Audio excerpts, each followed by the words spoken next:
Here it is. So this is kind of what I was talking about yesterday in terms of being early in Bitcoin and how many people who are not here anymore today.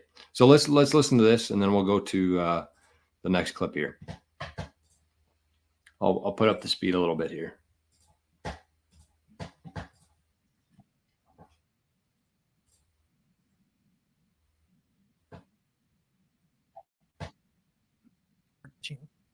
So it is on a risk-adjusted basis. I think Bitcoin is a much better investment now than it was then. Back then, it was a hope and a prayer. Yeah. There was no way to, legitimately envision that Bitcoin would take the path that it's taken, clear the hurdles that it's cleared, and be in the position that it is now. This was just I really like this thing. I like what it stands for. I like the way the internet's being used. I want to be a part of this. I want to be involved, profit off it, whatever. And so it went up, it went down. I was up 100%, down 80%, whatever it was. And I just said, you know what? I've invested too much money here, and this is too volatile for me. And I sold all my Bitcoin in 2014. So I don't have whereabouts. What were you selling near the top? Or when I look back and I got the data to get Fractal to do the node sculpture, all the transactions were there. Yeah. And I couldn't get myself to look at it. So I don't know what price I sold at. So many people have been through similar journeys as this. Or they either sold all their Bitcoin or got liquidated, or they're trying to get back to the amount of Bitcoin they once had. I still do not have the amount of Bitcoin that I had then, but I am getting close. That's good. Getting close. Good news. Yeah. Yeah. So that's kind of how it started. And then I just stayed close to it for a long time because I was interested. And then when things started to pick back up again, I was the one that buddies were calling saying, hey, you were into this stuff, what's going on? And then kind of like reignited. So you were orange pilled yourself. Yeah. At a conference, basically. Correct. And then you un-orange pilled yourself. No, I wouldn't say I un-orange pilled myself. Okay. I got away. I was still passionate about it. I still believed in it, liked it, not believed it in an investment sense, believed that the internet could be used for something to transmit value. And this was something that was going to happen, was necessary, and was a good and big thing. But the investment case for it at the time on a risk reward basis didn't make sense to me anymore. Right. So right now, given the price of Bitcoin at, wherever we are today, 60,000-ish, right? Today, on a risk adjusted basis, I think Bitcoin is an infinitely better investment than it was at $600 in 2013. Because its chances of success are much higher. The risk is much lower, basically. Correct. Yeah. So you were still bought in philosophically.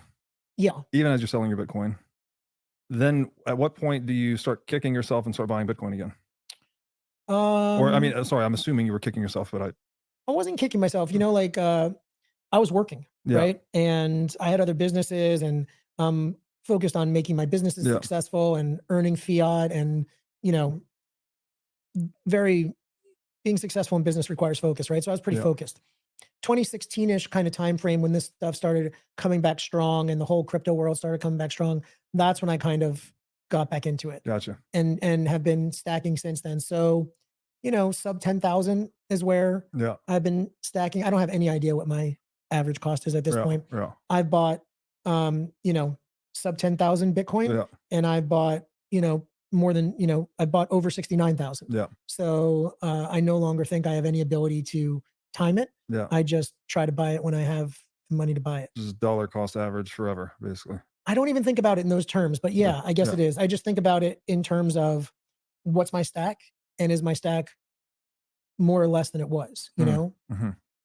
If I've got 5 Bitcoin, and at the end of the year I got 5.5 Bitcoin, you're up 10%. I'm up 10%. Yeah. Got it. So you're already thinking in Bitcoin terms. I am. Yeah. Yeah. I mean, obviously we live in a fiat world still, so I think in fiat terms as well. I'm not like a lunatic about it, but I think of my Bitcoin stack in Bitcoin terms. So when did it, so you're orange pilled, but when did you start to get the philosophical implications of Bitcoin, or the larger geopolitical implications, if you want to look at it that way? When did that start to really hit you? I don't know that I ever thought about that before. So my coming out of a career in finance, traditional finance, my focus was from an investment point of view. And then I orange pilled Saylor, right? And that process took me down a lot of rabbit holes that I hadn't taken myself down.